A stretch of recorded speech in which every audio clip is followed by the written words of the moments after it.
Bismillah ar-Rahman ar-Rahim. Hi everyone, hope you're doing well. Um, it's a full moon tonight, and full moons are really interesting.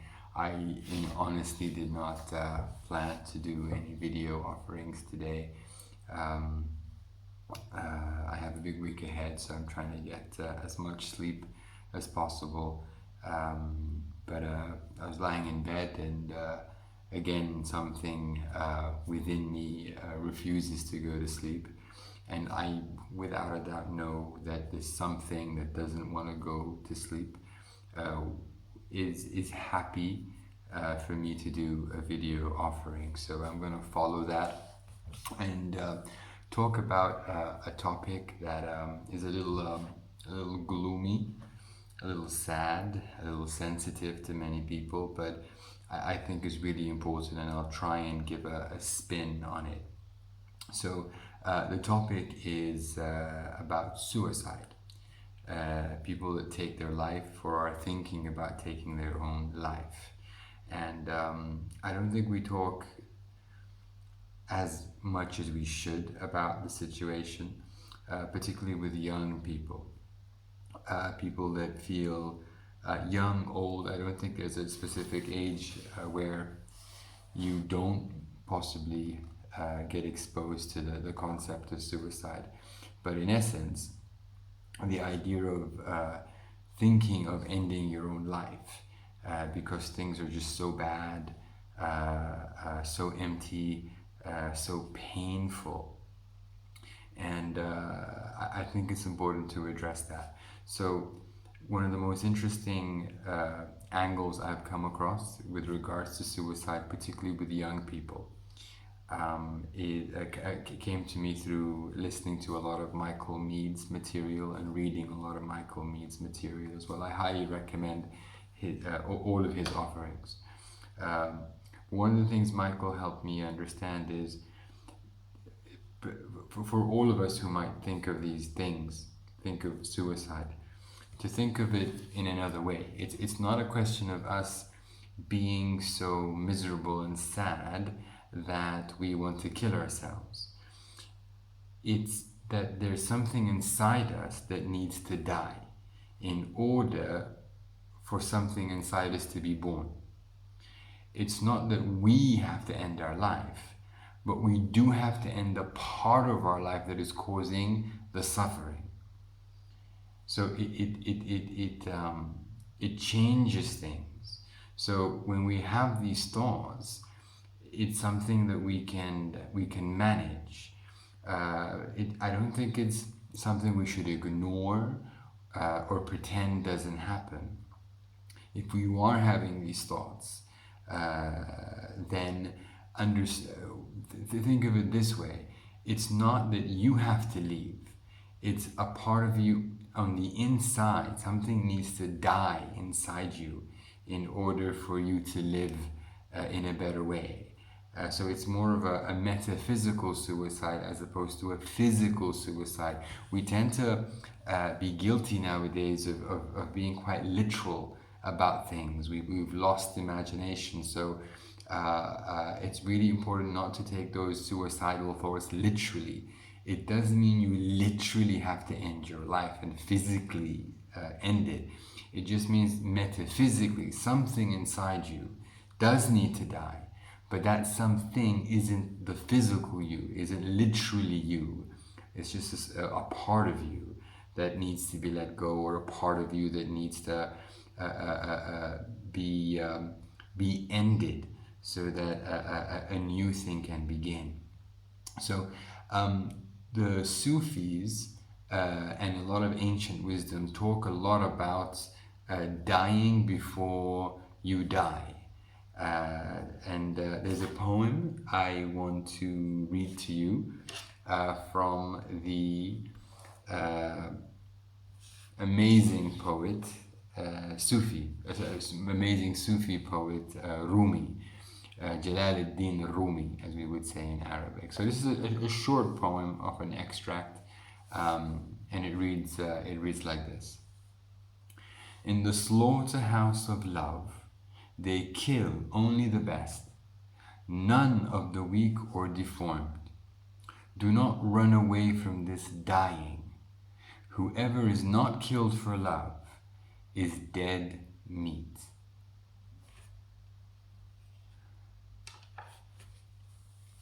So I love this in so many ways.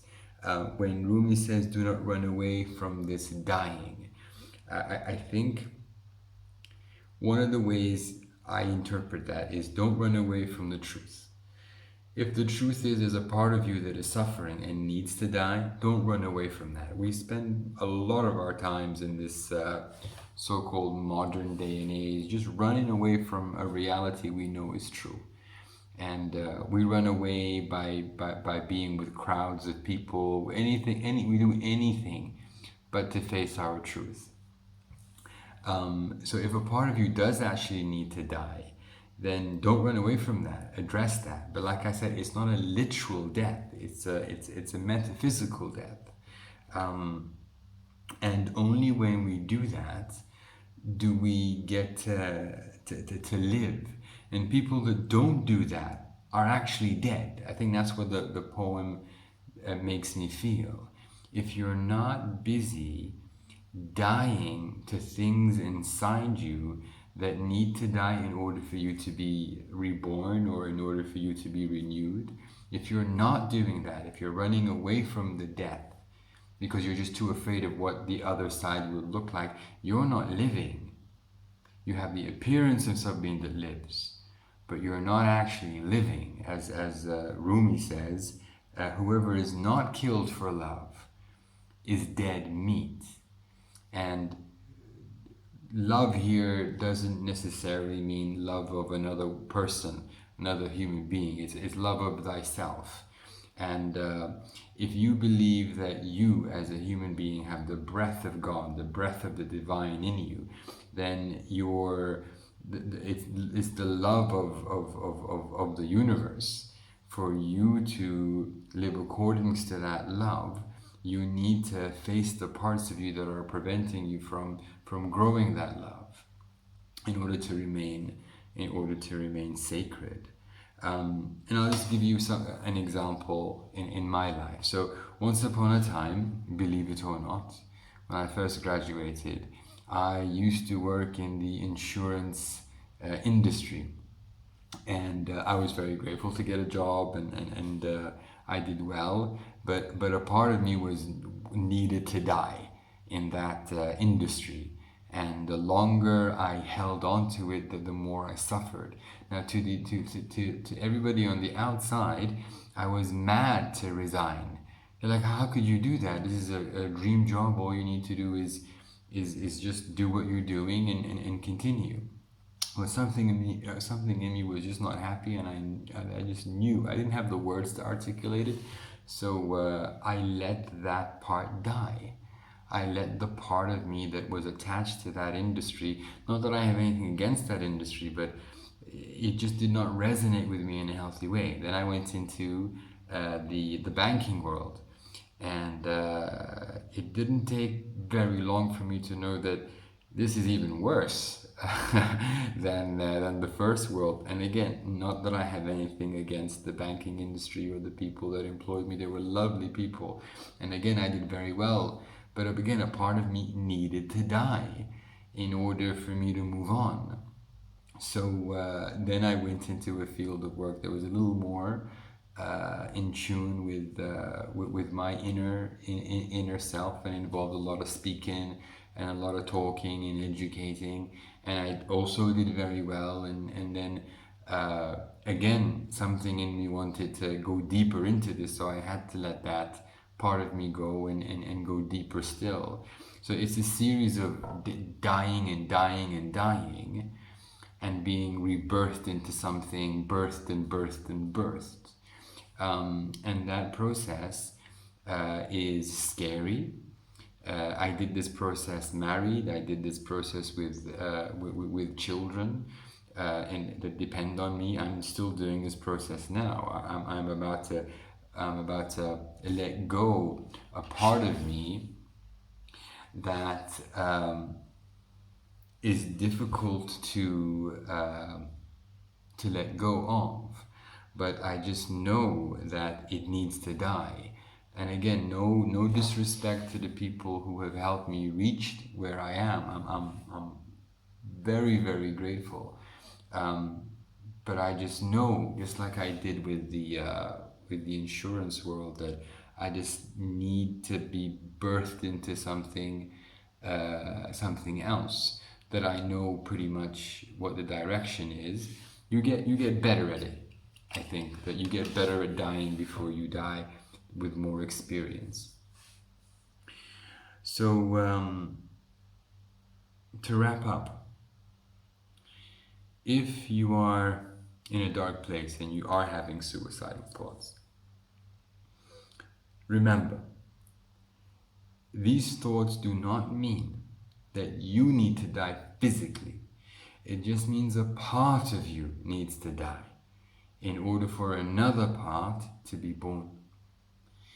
And to live a life where you are selected, I think in the poem, Rumi says, in the slaughterhouse of love, they kill only the best. And I like that, because if you do have a death inside you that you're willing to face, then that's because you've been selected. You've been selected as an offering. You've been selected as a gift that will gift in return, if that makes any sense. So please, if you do have any suicidal thoughts, please do not leave us. Please do not physically leave us. We need you. We really, really need you here amongst us. This world is lonely. This world is already pretty dark, and we need as much light as possible. And there's light inside you.